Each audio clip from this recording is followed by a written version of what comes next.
This is my motovlogging partner in crime, Whitney, and we have been riding and reviewing motorcycles together for over 6 years, covering everything from giant Harleys to the fastest hyper-nakeds on the market. And even after all that time, her opinions about bikes still keep me on my toes. You know what? I'm angry about our current society. I haven't slept in like 3 days. My daughter barfed on my face yesterday morning. I'm ready! Hit like and subscribe so that we can revive Spite's poor lost soul as it was sucked out of his butt on a Versus 650. Usually it's because I think she'll like a bike and instead she ends up hating it. Because it doesn't have the methed out grasshopper look that the Street Triple has.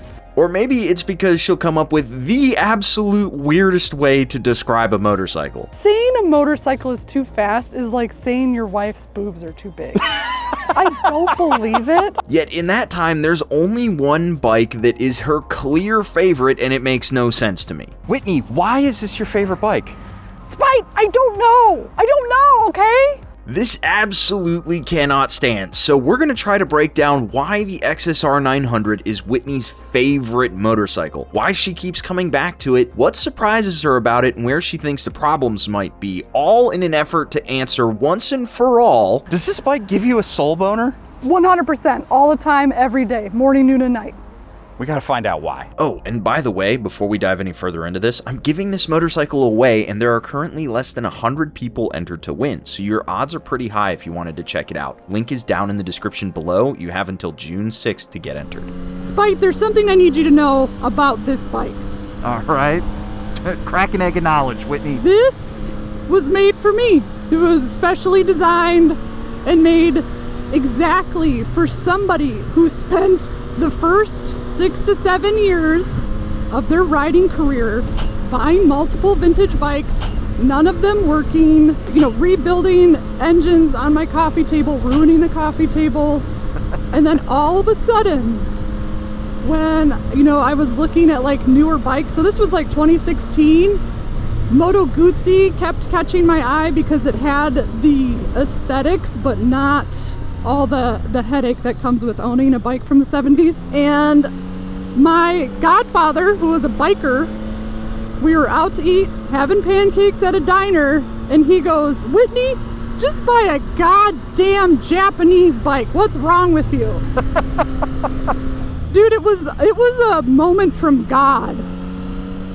And I looked, and the first Yamaha I found was the XSR 900, and that was it. That was arguably the most life-changing moment.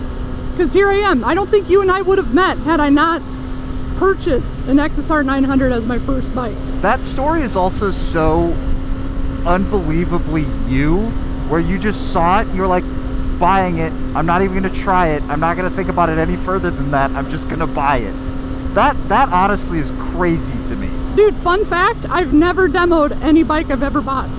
That's insane. Isn't that crazy? You're very clearly just somebody who buys from the heart. Yep. So what specifically about the XSR just like keeps drawing you back? Can we go granular for a second? Go for it. Yamaha, their faster sons philosophy? Yeah. Okay, so for those of you who don't spend all of your time immersed in motorcycle culture online and you're wondering what the fuck is Yamaha's faster sons, here's a quick primer for you. According to Yamaha, it's a philosophy built upon the desire of every generation to be better and faster than their predecessors, end quote. It actually comes from a custom bike called the Faster Son, built by Shinya Kimura in California off of the back of an MT-07. Instead of buying an RD350 and trying to fix it up with parts that may be hard to come by, you just buy yourself a brand new XSR 700 that will always run, and then take your repair budget and throw it at cool parts like scrambler kits or maybe a bubble fairing. Whether it's the Star Bolt, the SCR 950, the XSR 700 or 900, or even the XSR 900 GP, which everybody but us in North America gets, all of them come from the Faster Sons idea. I'll let you guys argue down below whether or not you think this is just a fancy name for a cynical business strategy to trend on the nostalgia of old riders, or whether or not it's just a different way of looking at the cafe racer trend that kind of took over the motorcycling industry over the last 10 years. But regardless, this philosophy right here is one of the core things that's driven the entire American cruiser industry for the last 80 years. And as somebody who's often Whitney's translator on the channel, this intersection between modern motorcycling and classic motorcycling history is the kind of thing that gets Whitney very excited. Okay, they have, that whole philosophy is what is breathing life. It's the actual pulse to them nailing neo-retro. They nailed it. They caught the person just like me, the person who was so tired of wasting money in Minnesota summers, which are like 2 weeks long, on vintage bikes, and they cared so much. That's why I keep coming back to it. They nailed it.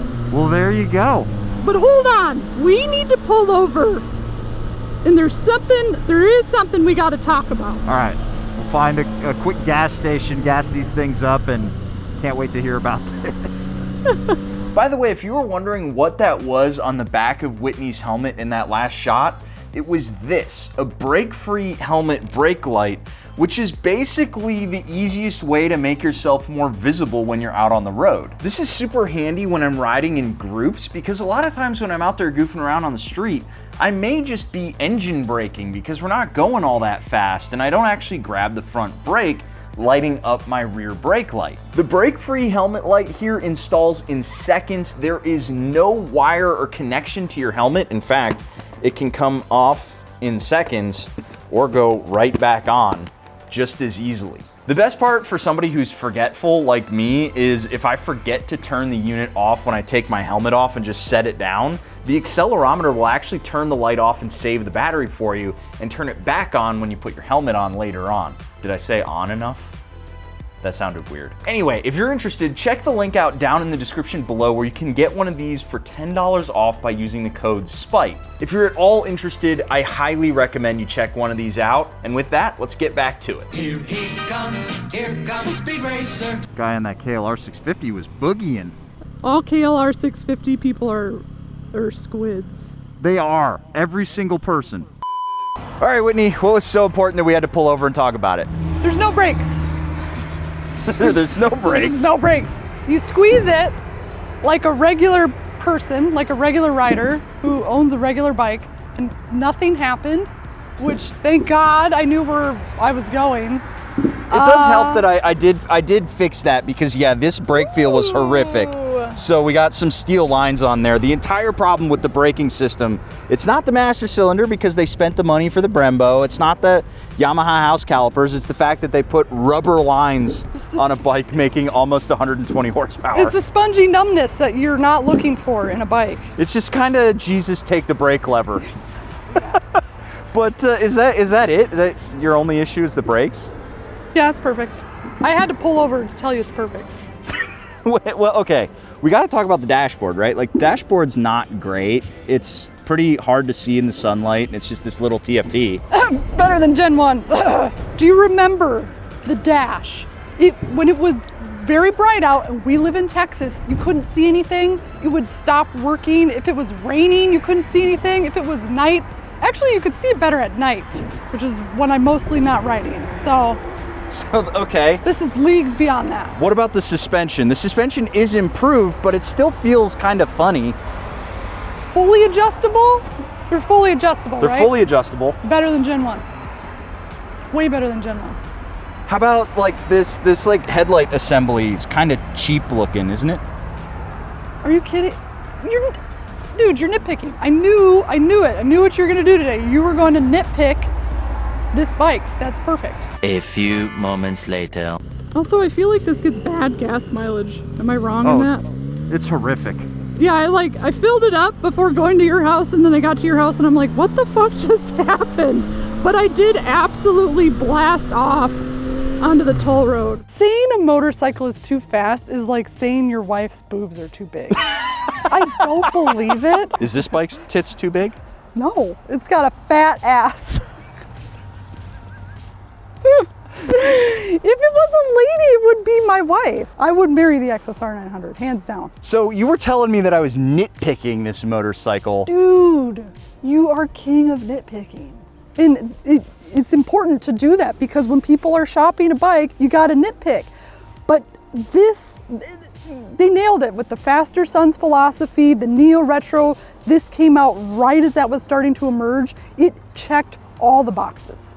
So when it comes to this one versus Gen 1, Ooh. it should be just an easy answer, right? Gen 2 all the way. Yeah, I mean, Gen 2 all the way. If I had to spend my money, I do miss Gen 1. I think about it all the time. I saw it once, but it would be this. I feel like I've seen your Gen 1 Yes. riding around Austin doing things. Yep. Because it's that classic silver, which honestly, that silver brushed aluminum gas cover that was on that tank was great. Stock maroon seat, ugly. Got the black one, perfect. So when you're like thinking about who may want this bike, who are you gonna recommend it to? 'Cause I feel like if you want the more aggressive bike, if you want something that's more gonna handle a little bit sharper, maybe you look at the MT-09, maybe you look at the Trident 800, which that's gonna be a whole separate video, stay tuned. And there's a couple of other bikes, but this one fits a very weird niche, I feel like. Oh shit, I just had it. Hold on. A hooligan with taste. Elaborate. It is a tasteful bike. It is very distinguished to me. It's distinct. There's a lot of things I could wax poetically on about this bike. And when I see another XSR 900 owner, I see them for who they really are. But if you got another MT-09 or, I don't know, it's just a run-of-the-mill squid bike. Would this be your only bike? Or would you want to keep another one in the garage that maybe does some stuff Having better? one bike is slowly killing me, so you can't ask that question. But yeah, I think as like an overall commuter bike, this takes a cake. You want some of my motorcycles? Yes, please, Give me just some- dude, get, just like- you dropped off various things. I'm like, it's fine. Leave the Honda Hornet as long as you like. So, safe to say this is still your favorite bike of all time? Favorite bike of all time. Even after we rode the Trident 800? Oh, dude, Another come video? on, come on. I still don't get it, man. I don't get it. I don't get it. It's just a bike.